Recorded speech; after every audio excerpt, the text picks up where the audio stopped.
My wife screamed across the dining room, her face twisted with rage I'd never seen before. "Apologize to my brother or get out of my house." 14 pairs of eyes locked onto me, forks frozen mid-air, wine glasses suspended in trembling hands. Her brother Brandon sat there with that smirk I'd come to hate over the past 6 years. The same smirk he'd worn when he called me a failure in front of everyone, when he'd mocked my career, when he'd suggested my wife could have done better. Everyone expected me to cave, to apologize, to beg. But I didn't. I stood up slowly, walked over to Brandon, looked him straight in the eyes, and spoke one sentence that made the entire room fall silent. And 20 minutes later, their perfect family image collapsed so completely that 3 marriages ended that night, including mine. My name is William Grayson. I'm 38 years old, and until that Saturday evening in October, I thought I had a decent marriage. Not perfect, but solid enough.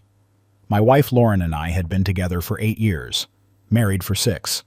We lived in a comfortable suburban house in Riverside, had decent jobs, no kids yet, but we'd been talking about it.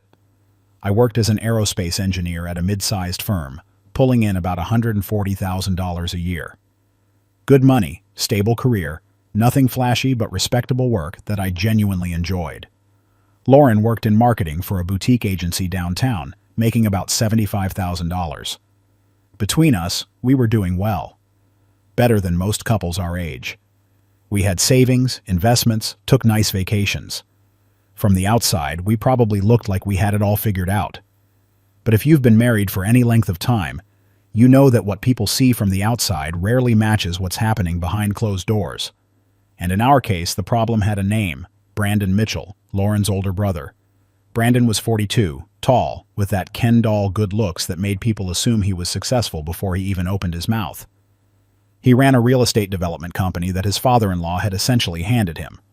Brandon liked to present himself as a self-made man, but everyone who knew the real story understood he'd married into money and position. His wife Diane came from old money, the kind of family that had country club memberships going back 3 generations. From day one of my relationship with Lauren, Brandon had made it clear he didn't think I was good enough for his sister. Never said it directly at first, just little comments here and there. "Aerospace engineering, huh? That's steady work, I guess." Or, "Lauren, you sure you don't want to date someone with a little more ambition?" Always delivered with a smile, always followed by, "Just kidding, man," when he saw my reaction. But over the years, the comments got sharper, more pointed. And Lauren, instead of defending me, would just laugh it off. "That's just Brandon being Brandon," she'd say. "He doesn't mean anything by it." The dinner that changed. Everything was supposed to be a celebration. Lauren's parents, Robert and Michelle, were renewing their vows after 40 years of marriage. Big family gathering at their house, catered meal, the whole production. Lauren's younger sister Amanda was there with her husband Kyle. Brandon and Diane, of course. Lauren's aunt and uncle, a few cousins. 14 people total, all dressed up, all pretending to be one big happy family. I knew it was going to be rough when Brandon pulled up in his new Tesla and immediately started talking about how he'd paid cash for it.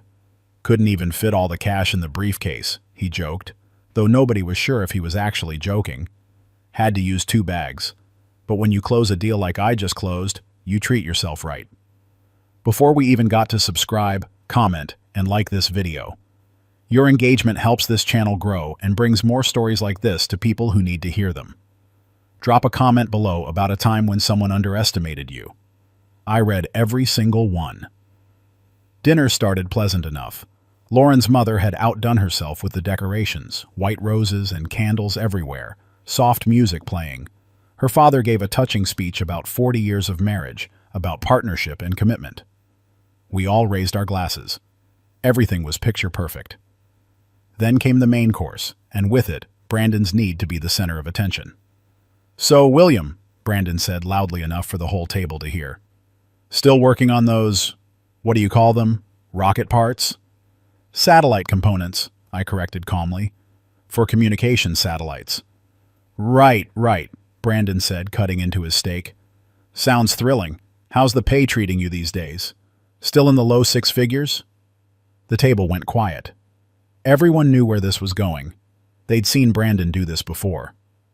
"I do fine," I said simply, not taking the bait.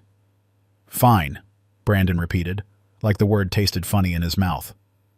That's exactly what I'm talking about. Lauren, don't you ever want more than fine? Don't you want great? Exceptional? Lauren shifted uncomfortably in her chair but said nothing. Brandon, his wife Diane said quietly, maybe we should— No, I'm just saying, Brandon continued, warming to his subject. Look at what I've been able to provide for Diane. The house in the hills, the cars, the vacations to Europe twice a year. That's what a man should be able to give his wife. Not just fine, not just adequate. I felt my jaw tightening but kept my voice level. Different people value different things, Brandon. Not everyone measures success by the size of their house. Of course not, Brandon said with that condescending smile. Some people measure it by the size of their ambition, or in your case, the lack of it.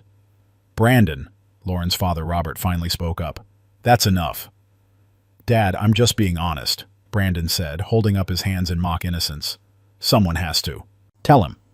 William's a nice guy, sure, but nice guys finish last. Lauren deserves someone who's going to really take care of her, not someone who's content to just coast along in a middling career. The word middling hit me like a slap. I'd worked my ass off to get where I was. 4 years of undergraduate engineering, 3 years of graduate school, countless 60-hour weeks to prove myself in an incredibly competitive field. I held patents. My work was literally orbiting the Earth right now, helping people communicate across continents. And this trust fund baby who'd never earned anything on his own was calling my career middling. You know what, Brandon? I said, setting down my fork carefully. I think you've made your point. Have I, though? Brandon leaned back in his chair, enjoying himself now. The whole table was watching. Because from where I'm sitting, you don't seem to be getting it.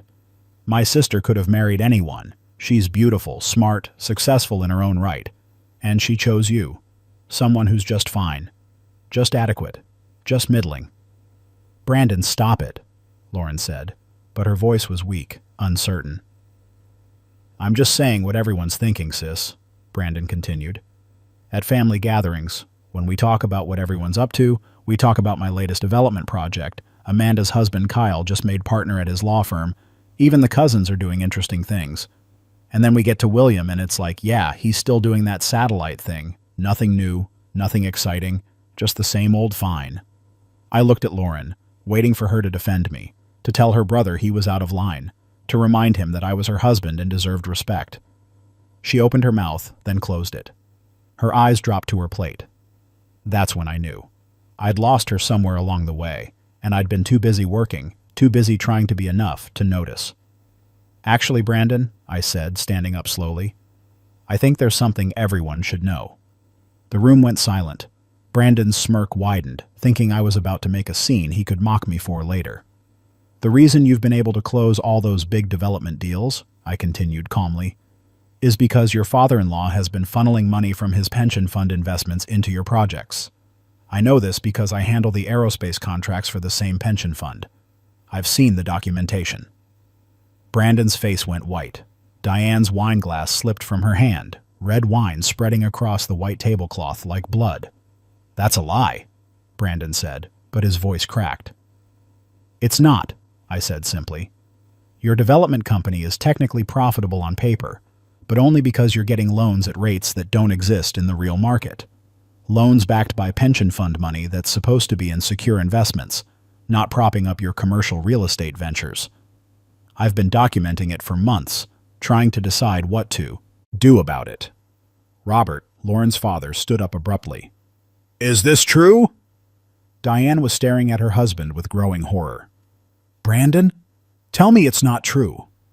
Who cares how I get the money? Brandon said, his composure cracking. The developments are successful.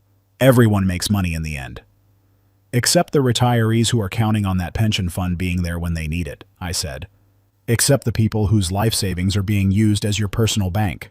Lauren grabbed my arm. William, what are you doing? What I should have done months ago, I said, looking at her. Telling the truth.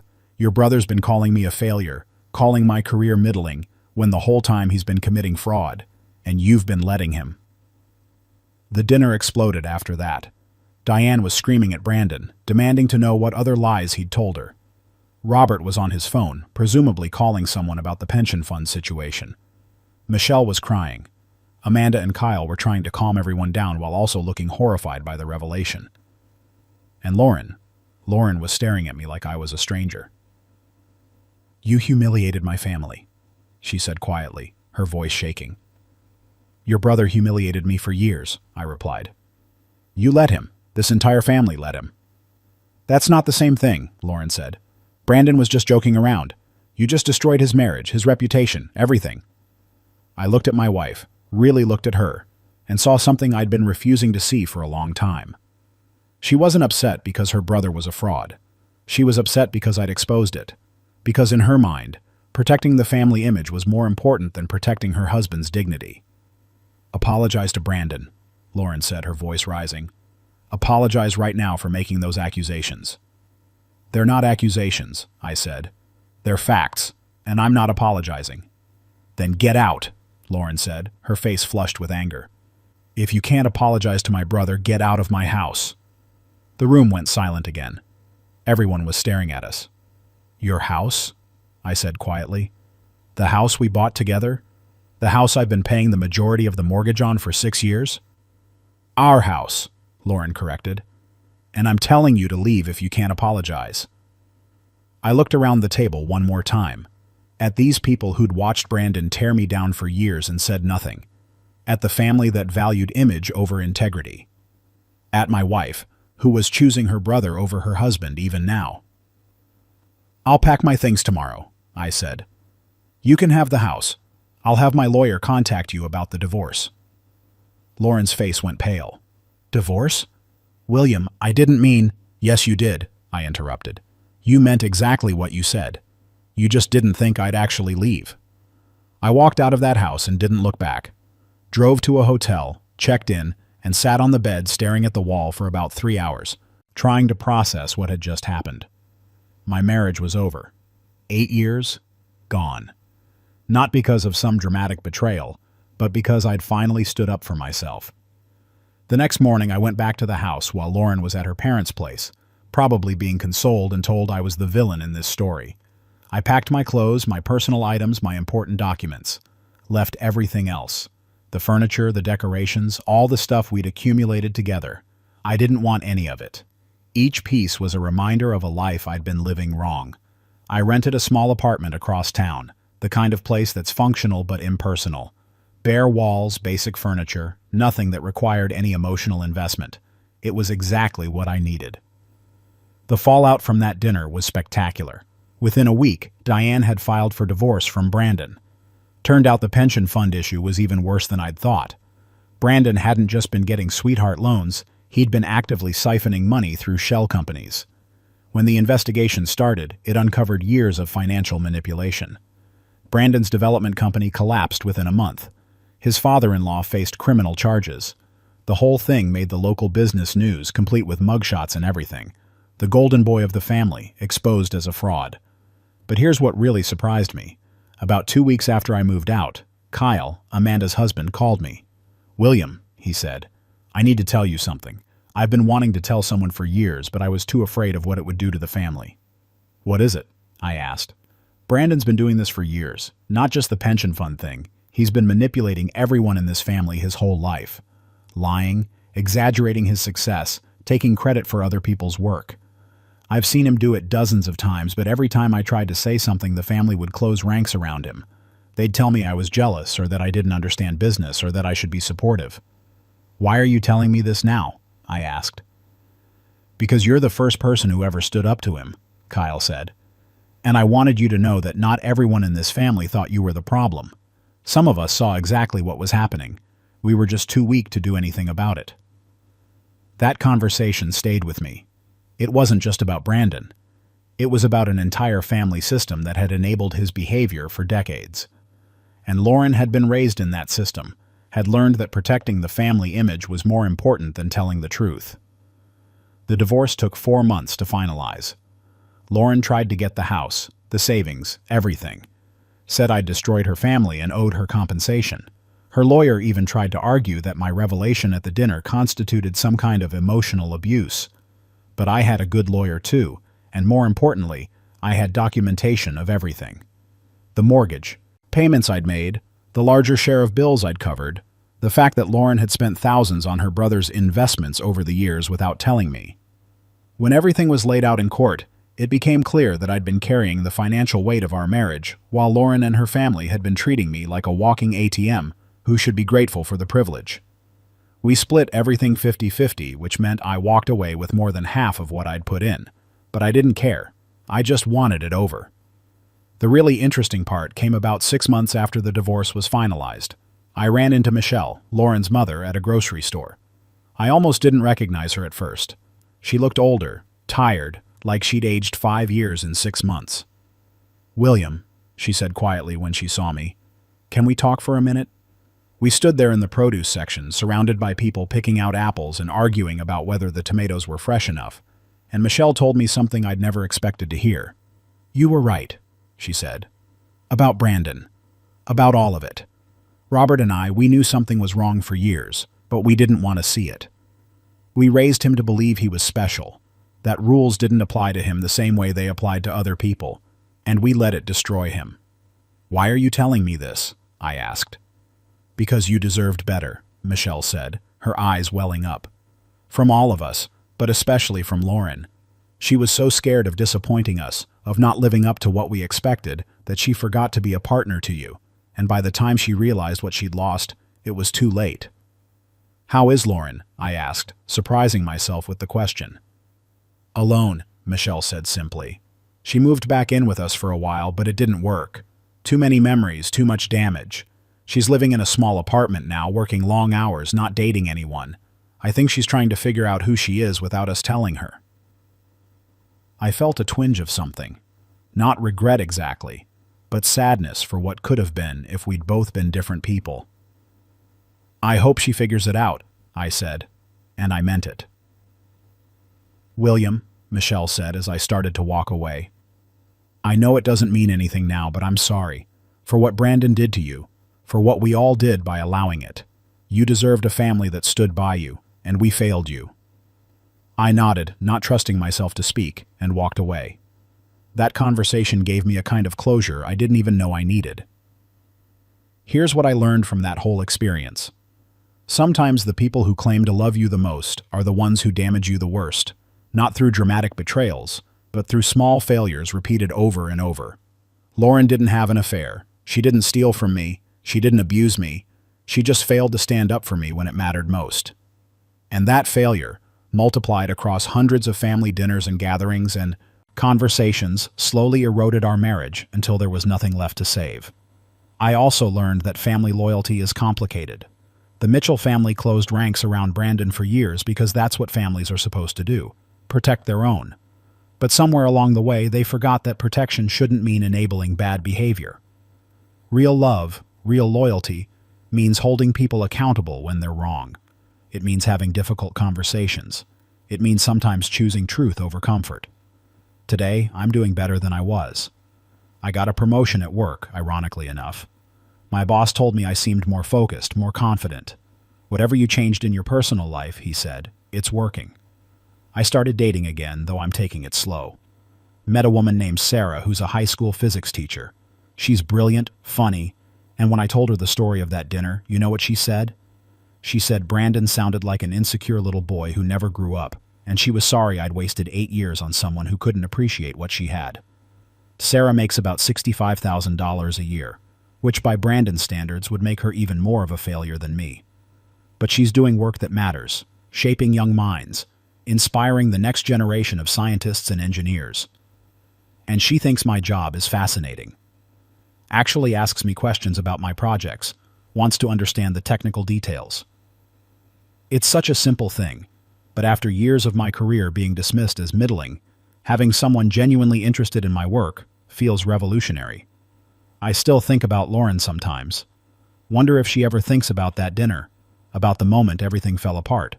Wonder if she wishes she'd made different choices. But mostly, I'm just grateful I finally stood up for myself. Grateful I walked away from a situation that was slowly killing my spirit. Brandon's facing federal charges now. The pension fund investigation uncovered so much fraud that he'll probably spend the next decade in prison. His father-in-law took a plea deal and got 5 years. Diane moved to another state with their kids, changed her name, tried to start over away from the scandal. And me? I'm sitting in my small apartment, which I've slowly turned into a home. Added some artwork, bought better furniture, made it mine. It's not big or impressive. Brandon would probably call it middling. But it's honest, it's earned, and it's enough. Because here's the final thing I learned. Enough is actually a beautiful word when you really think about it. Enough means you've met your needs. Enough means you're not constantly chasing more. Enough means you can be content with what you have while still working toward what you want. I was always enough. My career was always enough. My income was always enough. The problem was never me. The problem was being surrounded by people who'd convinced themselves that enough would never be acceptable, that you had to be exceptional or you were nothing. That dinner destroyed my marriage, exposed a criminal conspiracy, and fractured a family. But it also freed me from a life I was never meant to live. Sometimes destruction is the first step toward building something better. Sometimes you have to burn down the old life completely before you can start fresh. If you're in a relationship where you constantly feel like you're not enough, where your partner lets others disrespect you, where family loyalty means tolerating abuse, I want you to hear this. You are enough. Your career is enough. Your income is enough. Your life is enough. And anyone who can't see that doesn't deserve a place in your story. Stand up. Walk away if you need to. Choose yourself. It's terrifying, I won't lie. That night, I walked out of the Mitchell family house. I had no idea what came next. No plan, no backup, just the knowledge that I couldn't stay where I wasn't valued. But looking back now, leaving that dinner was the best decision I ever made. Not just because of what I walked away from, but because of what I walked toward. A life where I don't have to apologize for being exactly who I am. A life where enough is celebrated, not criticized. A life that's mine, built on my terms, with people who actually appreciate me. The room fell silent when I spoke that one sentence at dinner. But my life has been anything but silent since then. It's been full of growth, change, hard lessons, and ultimately, peace. The kind of peace you can only find when you stop trying to meet other people's impossible standards and start living by your own values. So no, I never apologized to Brandon, and I never will. Some people don't deserve your apology. Some people deserve exactly what they get. And sometimes, the bravest thing you can do is refuse to apologize for telling the truth, no matter who it offends. That's my story. The dinner that changed everything. The marriage that ended. The life that began. I don't regret any of it anymore. I'm finally enough, exactly as I am.